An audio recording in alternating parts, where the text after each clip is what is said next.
नमस्ते बच्चों, हमने पिछली कक्षा में कार्य की प्रकृति के बारे में अध्ययन किया कि कार्य जो होता है वह धनात्मक होता है, ऋणात्मक हो सकता है और शून्य हो सकता है।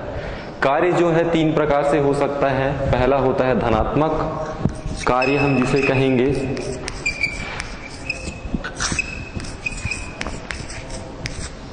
दूसरा ऋणात्मक,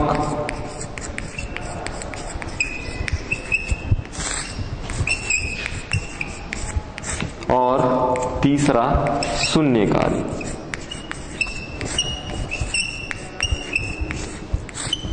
तो हमने पिछली कक्षा में अध्ययन किया था कि जो धनात्मक कार्य है वह कब होता है। तो यदि हम देखें धनात्मक कार्य, पहला जो हमारा कार्य है धनात्मक कार्य। धनात्मक कार्य कब होता है? जब बल और विस्थापन, ये हमारा है विस्थापन और ये है बल। तो ये बल और विस्थापन, इनके बीच का कोण यदि मैं यहां पे ले लूं थीटा है। बल और विस्थापन के बीच का कोण क्या है? थीटा है। और यह थीटा जो है वह कैसा है? न्यून कोण है। तो बल और विस्थापन के बीच का कोण यदि न्यून कोण हो तो किया गया जो कार्य है वह धनात्मक कार्य होगा। बल और विस्थापन के बीच का कोण कैसा हो? न्यून कोण। तो किया गया कार्य कैसा होगा? धनात्मक कार्य होगा। अर्थात बल और विस्थापन की जो दिशा है वह एक समान होगी। तो धनात्मक कार्य में क्या होता है कि बल और विस्थापन की दिशा एक समान होती है। तो हम लिख सकते हैं कि धनात्मक कार्य में जब बल और विस्थापन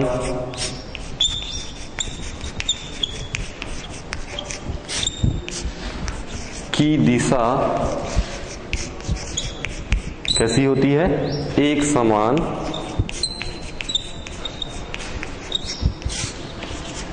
होती है। एक समान होती है। उदाहरण के रूप में यदि हम देखें तो कुआं देखे हैं आप।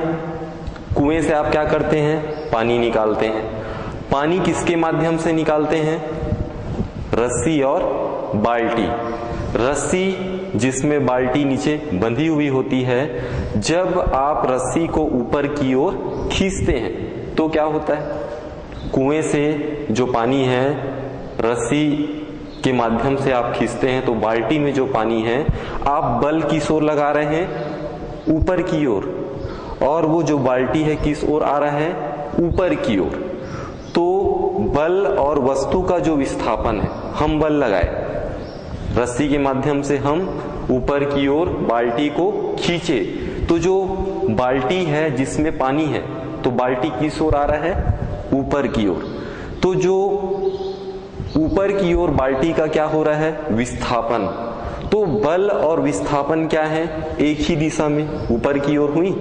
तो एक ही दिशा में हम लिख रहे हैं बल और विस्थापन की दिशा कैसा होना चाहिए? एक समान। तो आप देख रहे हैं कि रस्सी और जो बाल्टी है, रस्सी को हम ऊपर की ओर खींचते हैं, हम ऊपर की ओर बल लगा रहे हैं, तो जो बाल्टी है वो ऊपर की ओर क्या हो रहा है? विस्थापन हो रहा है। इस प्रकार से कार्य कैसा होगा? धनात्मक कार्य होगा। तो उदाहरण के रूप में हम रस्सी बाल्टी से, कुएं से हम बाल्टी में पानी ऊपर की ओर निकालते हैं तो यह किया गया जो कार्य है वो कैसा होगा? धनात्मक कार्य होगा। तो यदि मैं चित्र के माध्यम से आपको बताऊं तो ये देखिए, ये बाल्टी है जिसको हम ऊपर की ओर खींच रहे हैं। तो ऊपर की ओर क्या लगा रहे हैं, हम बल लगा रहे हैं। तो विस्थापन भी किस ओर हो रहा है, ये रस्सी की बाल्टी किधर आएगी, ऊपर की ओर। तो चित्र के माध्यम से यदि मैं बताऊं तो बल और विस्थापन की दिशा, हम बल ऊपर की ओर लगा रहे हैं, रस्सी की बाल्टी जो है इसमें जो पानी है ये भी किधर की ओर आएगा, ऊपर की ओर आएगा। तो बल और जो विस्थापन है दोनों की दिशा कैसी है, एक समान। तो जब बल और विस्थापन की दिशा एक समान होती है तो किया गया कार्य कैसा होता है, धनात्मक कार्य होता है। और आप बताइए और क्या उदाहरण हो सकता है धनात्मक कार्य का। हमारे दैनिक जीवन में बहुत से कार्य हैं जो हम करते हैं, उनमें बताइए।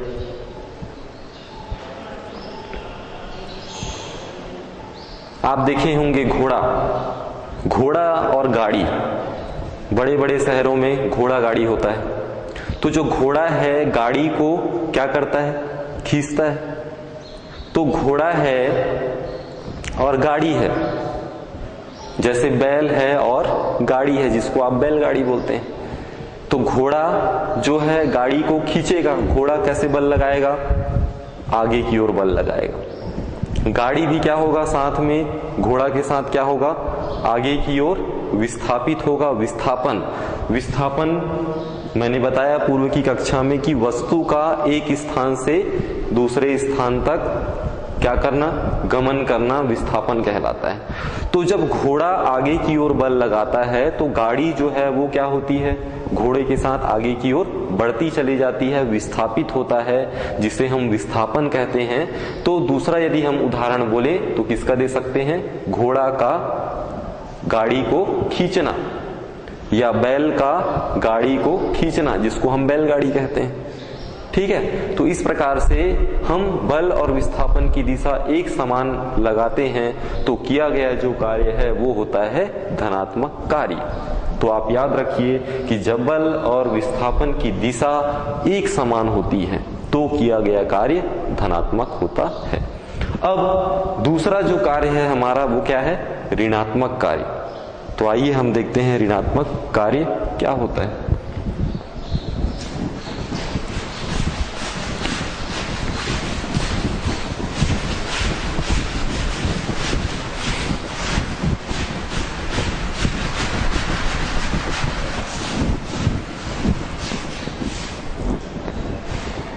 दूसरा जो कार्य है, कौन सा कार्य, ऋणात्मक कार्य।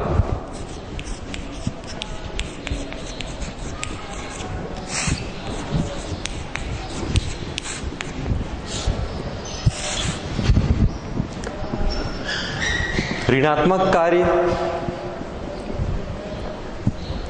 हम कब कहेंगे, जब बल और विस्थापन की दिशा विपरीत हो।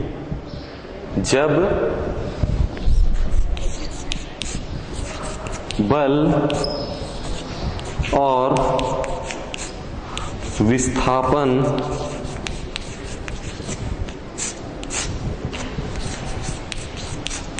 की दिशा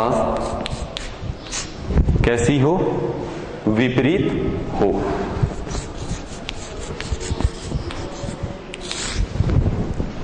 तो हम कहेंगे ऋणात्मक कार्य जब बल और विस्थापन की दिशा विपरीत होती है तो किया गया कार्य कैसा कहलाएगा, ऋणात्मक कार्य कहलाता है। ऋणात्मक कार्य में जो हमारा बल और विस्थापन इनके बीच जो कोण है जिसको हम थीटा अभी लिए थे, उस थीटा का मान 180 अंश होना चाहिए। 180 अंश मतलब एक क्या होती है, सरल रेखा। तो जब बल और विस्थापन की दिशा एक दूसरे के विपरीत होती है अर्थात थीटा का मान 180 अंश होता है तो किया गया कार्य कैसा होता है, ऋणात्मक होता है। जैसे हम ये वस्तु है, अब इस वस्तु को हम घर्षण बल लगा रहे हैं। कौन सा बल? घर्षण बल। यदि हम वस्तु में घर्षण बल लगा रहे हैं तो घर्षण बल आगे की ओर है, और यदि वस्तु का विस्थापन पीछे की ओर हो तो यहां पे देख रहे हैं कि बल और विस्थापन दोनों एक दूसरे के कैसे हैं? विपरीत हैं। तो बल और विस्थापन की दिशा कैसी होनी चाहिए?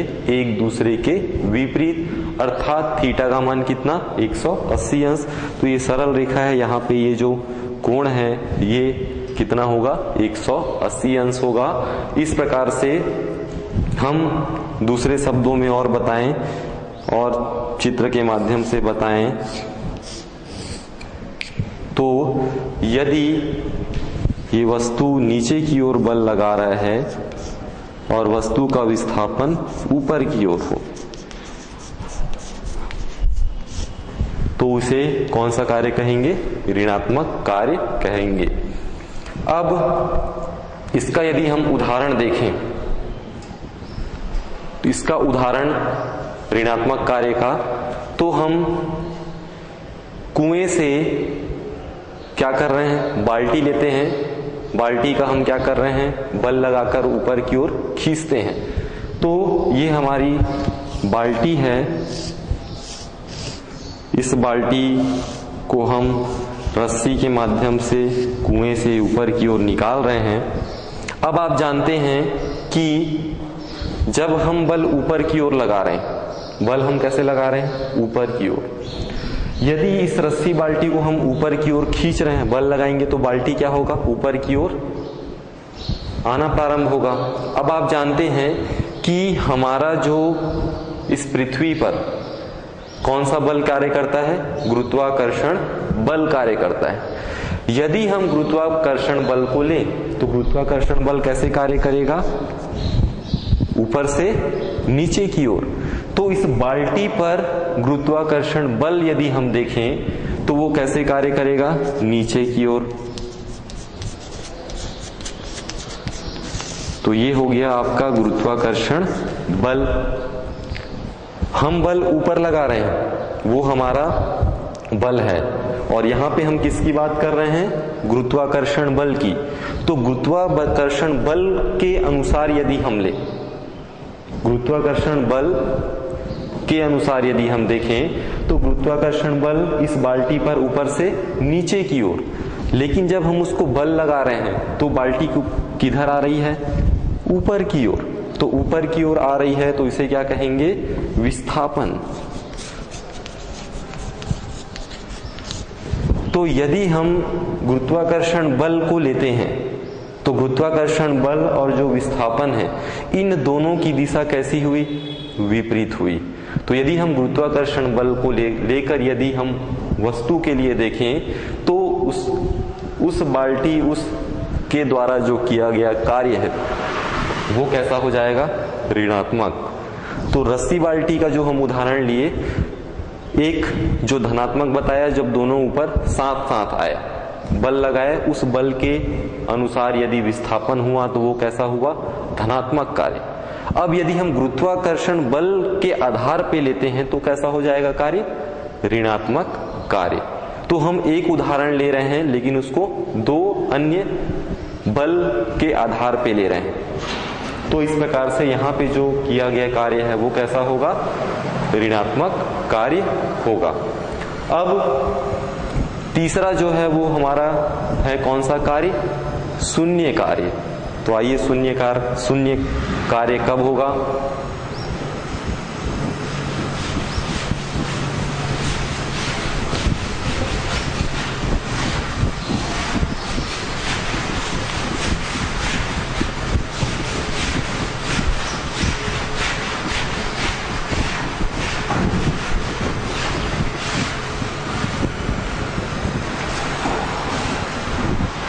अगला जो कार्य है तीसरा, शून्य कार्य।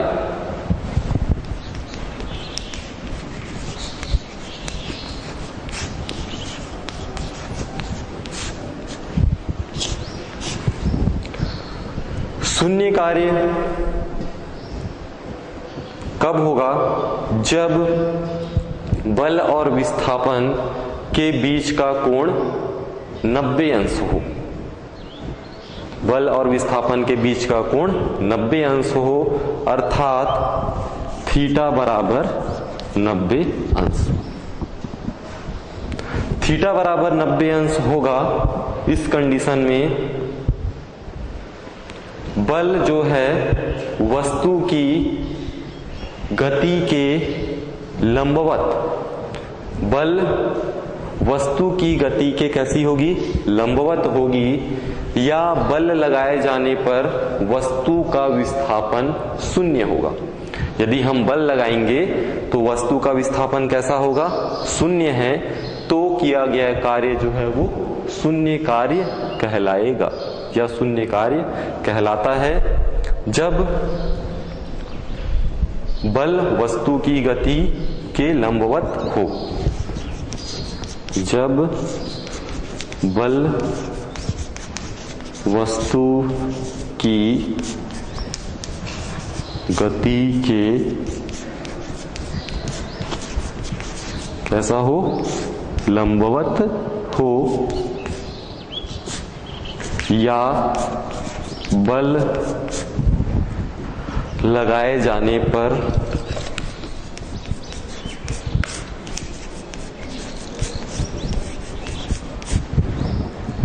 वस्तु का विस्थापन कैसा हो,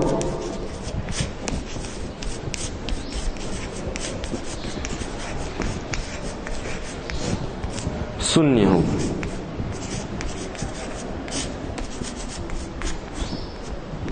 तो किया गया कार्य कैसा होगा, शून्य कार्य होगा। उदाहरण के रूप में यदि हम देखें तो आप रेलवे स्टेशन गए होंगे। रेलवे स्टेशन जहां पे क्या होता है, सामान को आपके लाने ले जाने के लिए कुली होता है, जिसको हम कुली कहते हैं।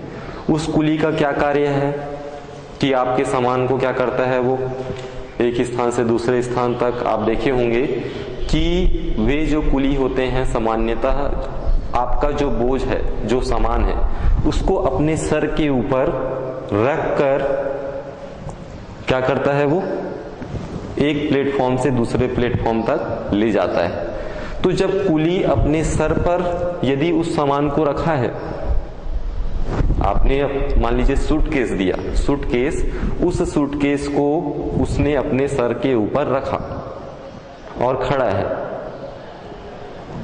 तो सूटकेस को उठाकर जब अपने सर पे रखा, तो उठाकर जब लाया तो कार्य क्या है, हो रहा है, कार्य हो रहा है, उठा रहा है। लेकिन जब अपने सर पे रख लिया, सर पे रख के खड़ा हो गया, कुछ समय के लिए खड़ा हो गया, तो क्या होगा,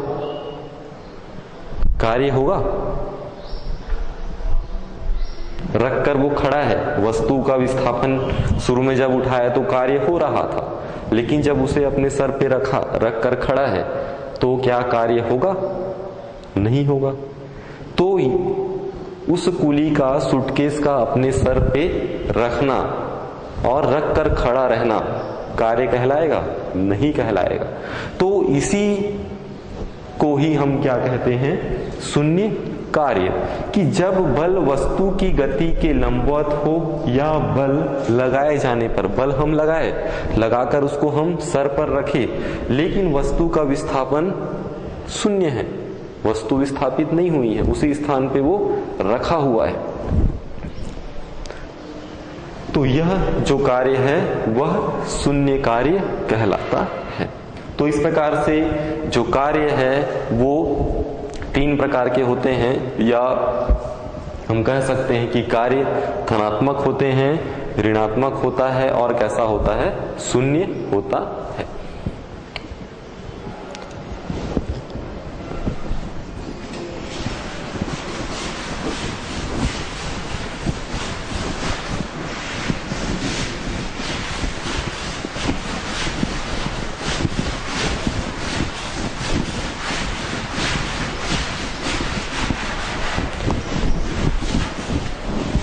पूर्व की कक्षा में आपने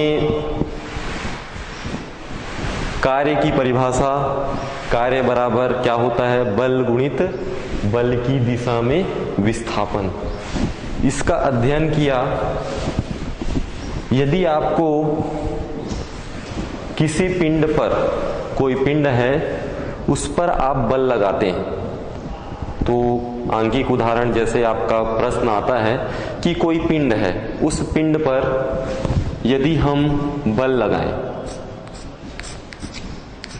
तो ये बल हम सदिश के रूप में ले रहे हैं। बल हम लगाएं, मान लीजिए 2i कैप ये राशि है, 2i cap plus 3j cap plus इसको माइनस कर लो माइनस 5k कैप।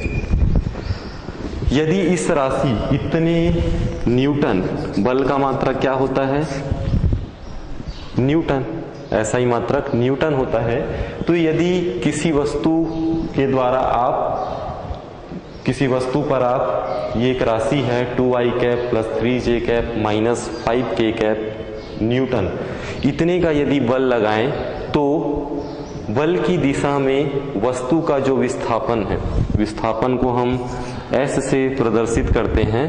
तो s बराबर, यदि आपको दिया है 2i cap plus 4j cap और प्लस 3k कैप और इतने मीटर, ये आपको दिया है कि कोई वस्तु है जिस पर आप इतना न्यूटन का बल लगाएं और उस वस्तु का विस्थापन जो है इतना मीटर हो जाए, तो किए गए कार्य की गणना कीजिए।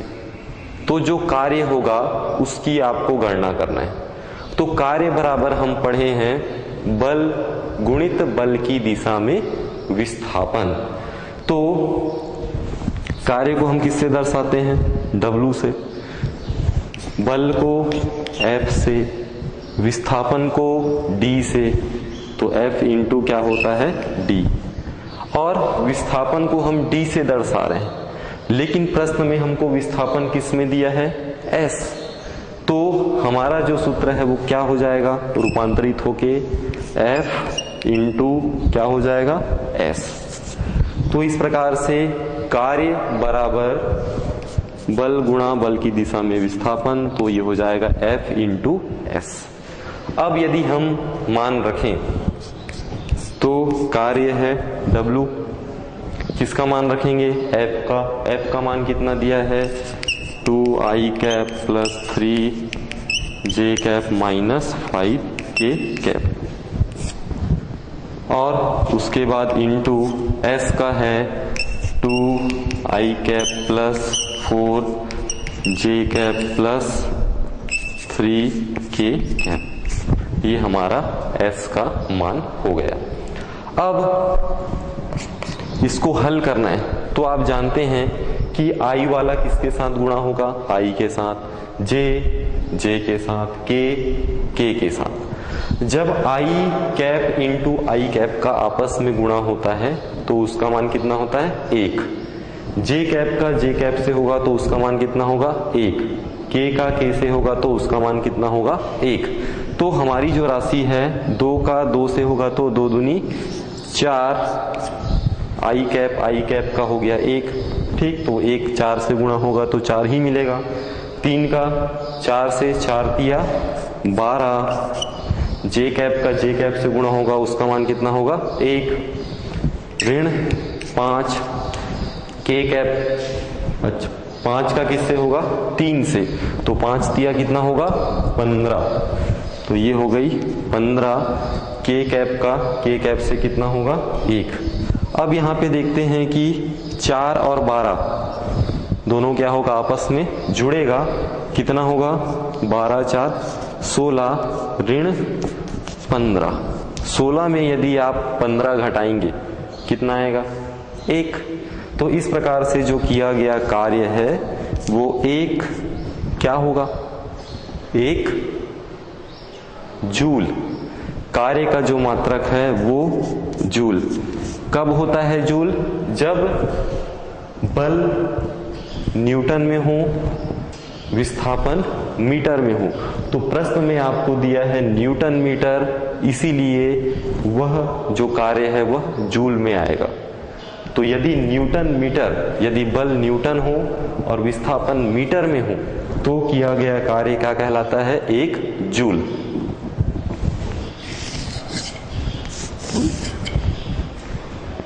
तो इस प्रकार आपको कार्य की गणना 1 जूल प्राप्त हुई।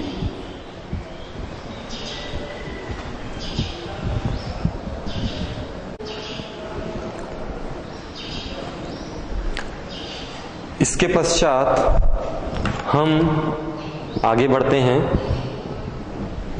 किसी परिवर्ती बल के द्वारा किया गया कार्य।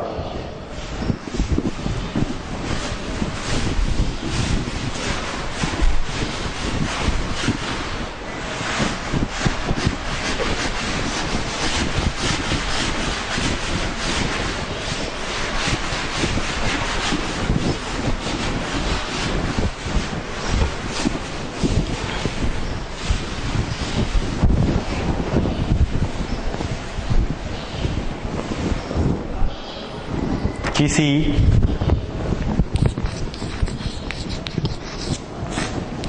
परिवर्ती बल द्वारा किया गया कार्य।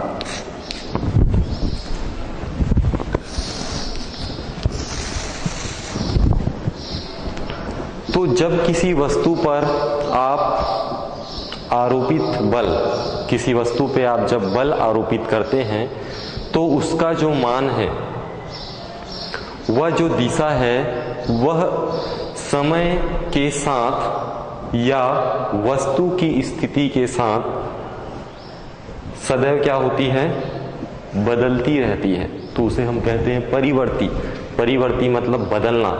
तो जब किसी भी वस्तु पर आप बल आरोपित करते हैं तो उस वस्तु की स्थिति क्या होता है? समय के साथ लगातार परिवर्तित होती रहती है। तो जिसे हम क्या कहते हैं? परिवर्ती बल कहते हैं। और तो इसकी यदि हम परिभाषा लिखें तो आप लिख सकते हैं कि जब किसी वस्तु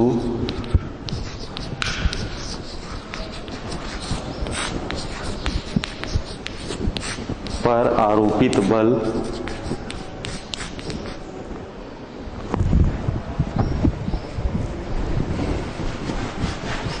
किसी वस्तु पर आरोपित बल का मान व दिशा, मान व दिशा किसके साथ?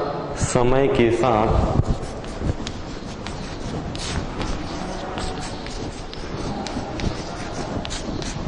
या वस्तु की स्थिति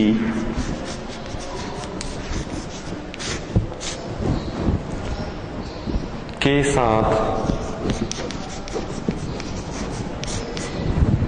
कैसा क्या होना चाहिए?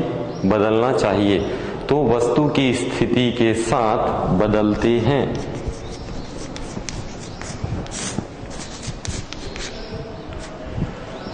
परिवर्ती बल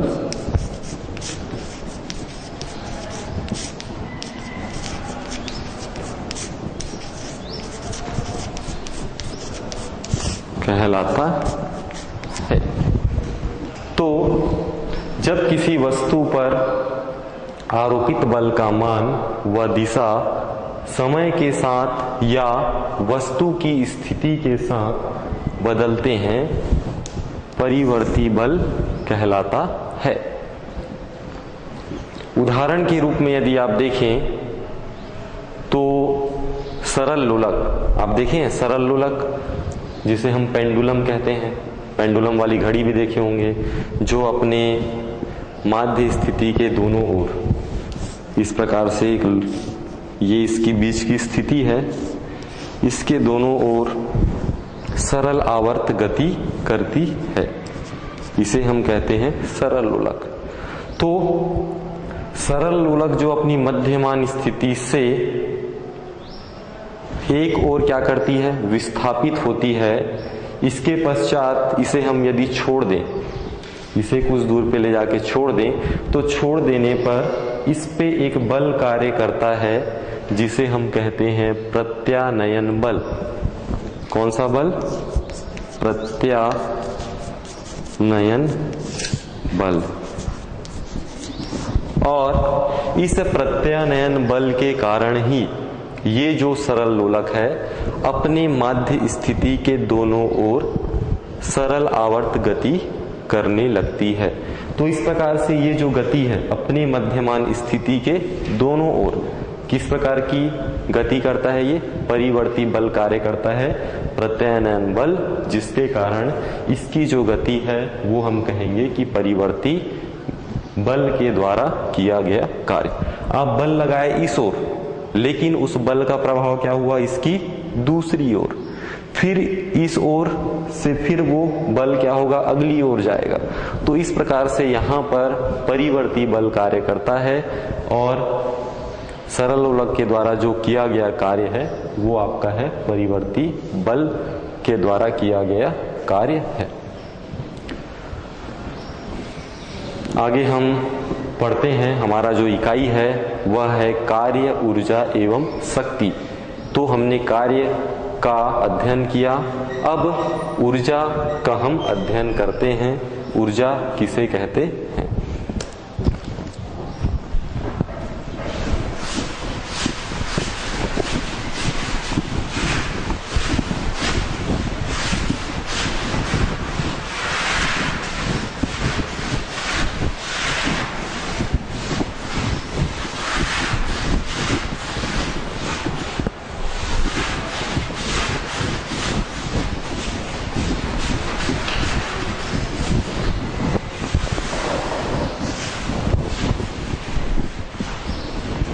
ऊर्जा, आप पूर्व में भी ऊर्जा के बारे में अध्ययन कर चुके होंगे, ऊर्जा के बारे में आप जानते हैं। किसी वस्तु के कार्य करने की दर को हम क्या कहते हैं? ऊर्जा कहते हैं। तो किसी वस्तु के कार्य करने की दर को ऊर्जा कहते हैं।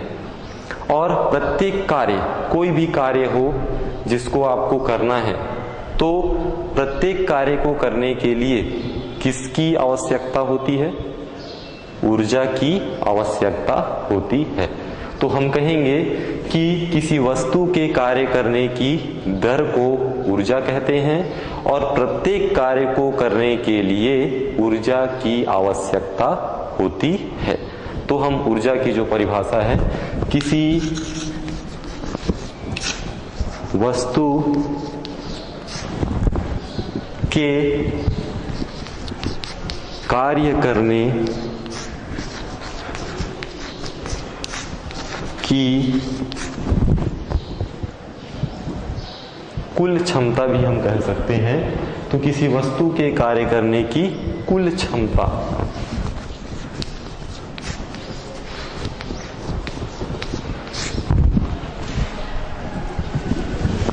को उसकी क्या कहेंगे? ऊर्जा कहते हैं। तो हम इस प्रकार से परिभाषा को हम समझ लें कि किसी वस्तु के कार्य करने की कुल क्षमता, जो क्षमता विद्यमान होती है, और उसी को हम ऊर्जा कहते हैं। और कोई भी कार्य, प्रत्येक कार्य को करने के लिए ऊर्जा की आवश्यकता होती है। इसका जो मात्रक है, ऊर्जा का मात्रक, ऊर्जा का SI मात्रक, SI जो है वो अंतर्राष्ट्रीय पद्धति है। अंतर्राष्ट्रीय पद्धति में ऊर्जा का जो मात्रक है वह होता है जूल।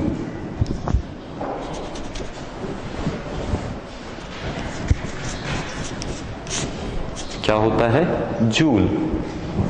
जूल कैसा मात्रक है? एसआई मात्रक है। और ऊर्जा कैसी राशि है? ऊर्जा एक अदिश राशि है।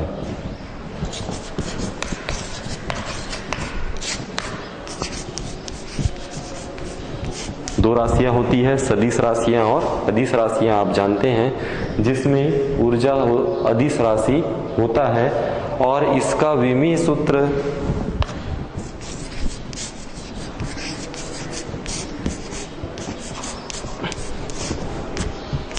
जिसको हम बड़े ब्रैकेट, बड़े पुस्तक लगाकर लिखते हैं, उसमें 3 पद आता है, ml² T-2।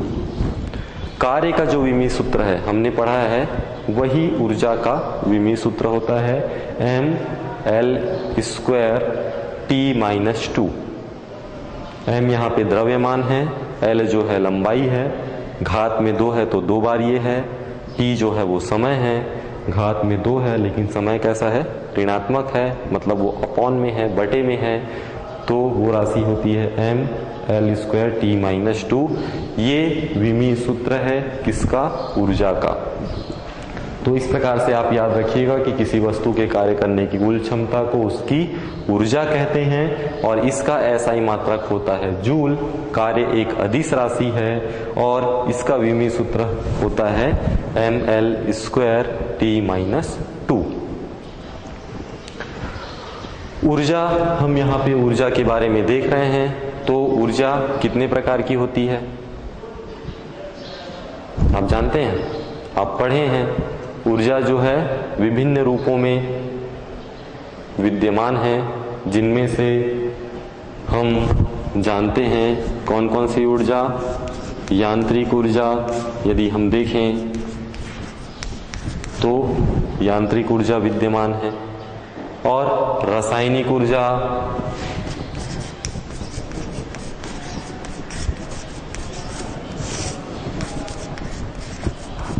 और किस प्रकार की ऊर्जा? ऊष्मीय ऊर्जा,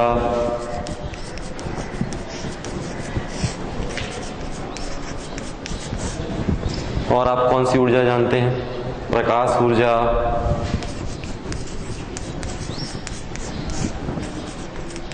और आप बताइए और कौन सी ऊर्जा? विद्युत ऊर्जा,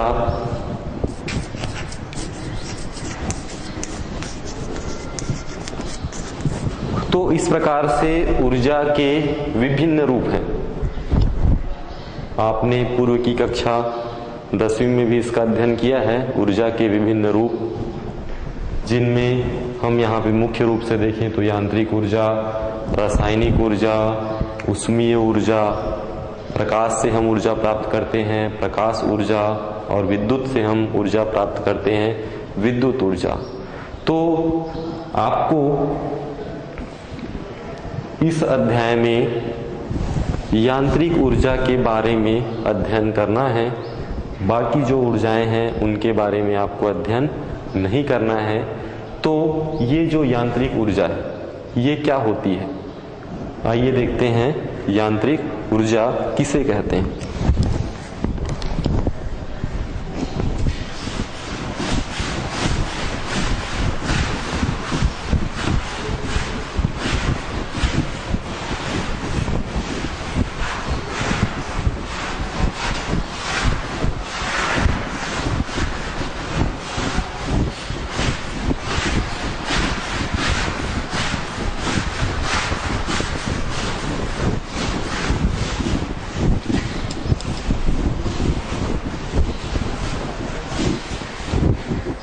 यांत्रिक ऊर्जा,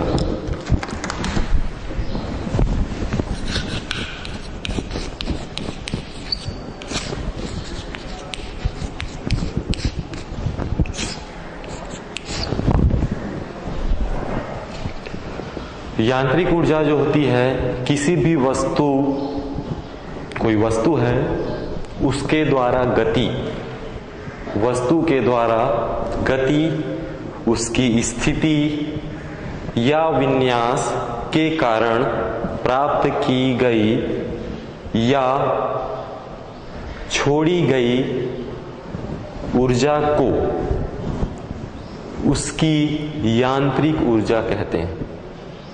कोई भी हम वस्तु है उसकी गति, स्थिति या विन्यास के कारण प्राप्त की गई या छोड़ी गई ऊष्मा कैसी ऊष्मा कहलाती है? यांत्रिक ऊर्जा कहलाती है। तो हम कहेंगे कि यांत्रिक ऊर्जा किसी वस्तु द्वारा उसकी क्या होना चाहिए? गति, स्थिति या विन्यास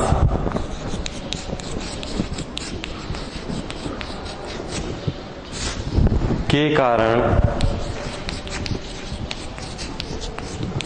प्राप्त की गई या छोड़ी गई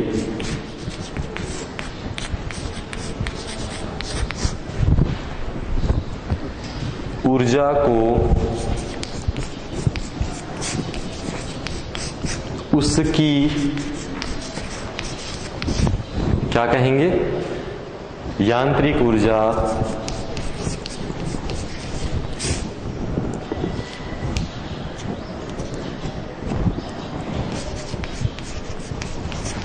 कहते हैं।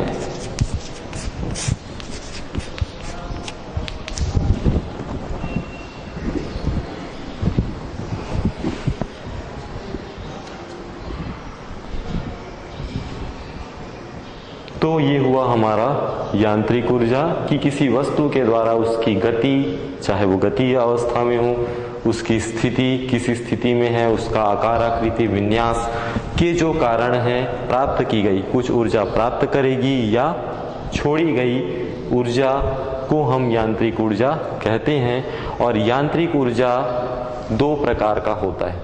यांत्रिक ऊर्जा कितने प्रकार का होता है? दो प्रकार का होता है।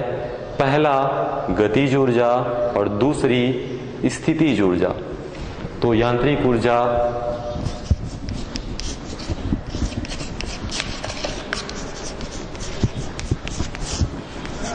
दो प्रकार का होता है। पहला गतिज ऊर्जा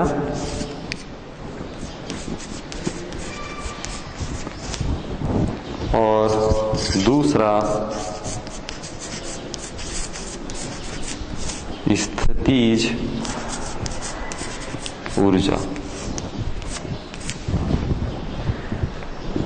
तो पहली जो ऊर्जा है वह गतिज ऊर्जा है और दूसरी स्थितिज ऊर्जा। तो आइए देखते हैं कि गतिज ऊर्जा क्या होती है।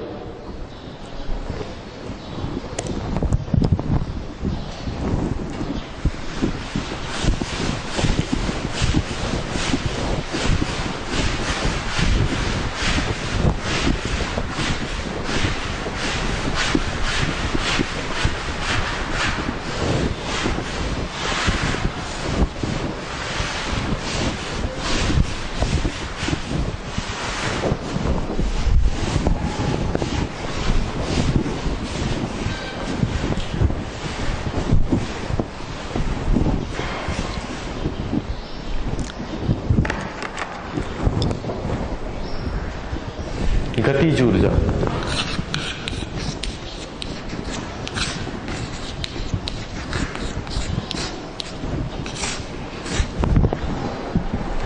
दैनिक जीवन में आपने देखा हुआ नदियों में बहता हुआ पानी अपने साथ लकड़ी के बड़े बड़े लट्ठों को जल के साथ बहाकर क्या करता है? वो ले आता है। तो जल कैसा है? बहता हुआ है। तो बहते हुए जल में एक ऊर्जा क्या है? विद्यमान है। तूफान आप देखे हैं? तूफान जो होता है हवा के झोंकों को हम तूफान कहते हैं। तो जब तूफान आता है तो क्या होता है? आप देखे हैं कि तूफान आता है तो मकान से जो छतें हैं वो क्या होती है, उड़ जाती है। पेड़ पौधे हैं वो क्या होते हैं, टूटकर डालियां जो है वो अलग हो जाती हैं। तो इस प्रकार से हम देखते हैं कि गतिज मतलब गति, गतिमान। तो जितने भी गतिमान वस्तुएं हैं, तो गतिमान जो वस्तुएं हैं उनमें गति के कारण कार्य करने की क्या होती है, क्षमता होती है। तो हम कहेंगे कि गतिमान जितनी भी वस्तुएं हैं उनमें कार्य करने की क्या होती है, क्षमता होती है। तो हम कहेंगे कि गतिमान वस्तुओं में कार्य करने की क्या होती है, क्षमता होती है, जिसे हम क्या कहते हैं, कार्य करने की कुल क्षमता को क्या कहते हैं, ऊर्जा कहते हैं। तो गतिमान वस्तुओं में कार्य करने की क्षमता अर्थात ऊर्जा होती है, हम ये कहेंगे।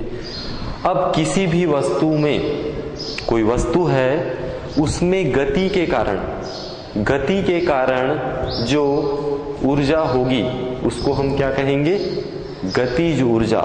गतिज मतलब गति के कारण ऊर्जा। तो कोई भी वस्तु है उसमें गति के कारण उत्पन्न ऊर्जा को हम क्या कहेंगे, गतिज ऊर्जा कहते हैं। तो हम लिखेंगे कि किसी वस्तु में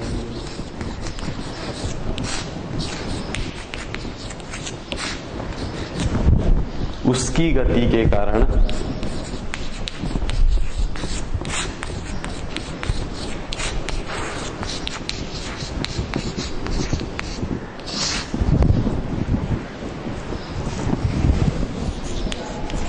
ऊर्जा को उसकी गतिज ऊर्जा कहते हैं।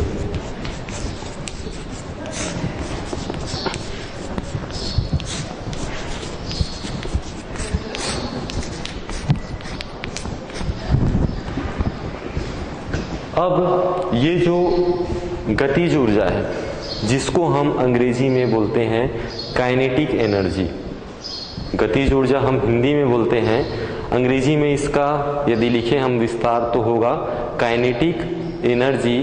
काइनेटिक का के और एनर्जी का ई। तो इसे हम के ई से भी हम प्रदर्शित करते हैं। यदि हम के ई लिख दें तो के ई क्या है, गतिज ऊर्जा। काइनेटिक एनर्जी हिंदी में हम कहेंगे गतिज ऊर्जा। तो हम गतिज ऊर्जा को के ई से प्रदर्शित करते हैं या हम इसे के से भी प्रदर्शित करते हैं। तो कहीं पे आपको पुस्तकों में के ई लिखा हुआ आप पढ़ेंगे, कहीं पे के लिखा पढ़ेंगे।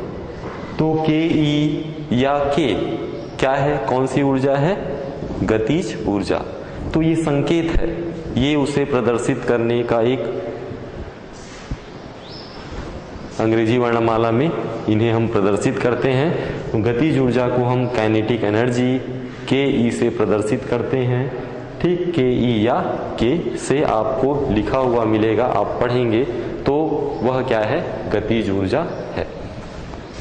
इस प्रकार से किसी वस्तु में उसकी गति के कारण ऊर्जा को गतिज ऊर्जा कहते हैं, इसे के ई या के से प्रदर्शित करते हैं। गतिज ऊर्जा का व्यंजक, गतिज ऊर्जा के लिए हम एक व्यंजक का प्रतिपादन करेंगे। अगली कक्षा में हम पढ़ेंगे कि गतिज ऊर्जा का जो व्यंजक है, गतिज ऊर्जा का व्यंजक, गतिज ऊर्जा जिसको हम के ई से दर्शाते हैं, वो हमको मिलता है 1/2 mv²। इसका हम प्रतिपादन इस सूत्र का जो प्रतिपादन है हम अगली कक्षा में करेंगे। गतिज ऊर्जा बराबर 1/2 mv², जहां m द्रव्यमान है, v वस्तु का वेग है। धन्यवाद।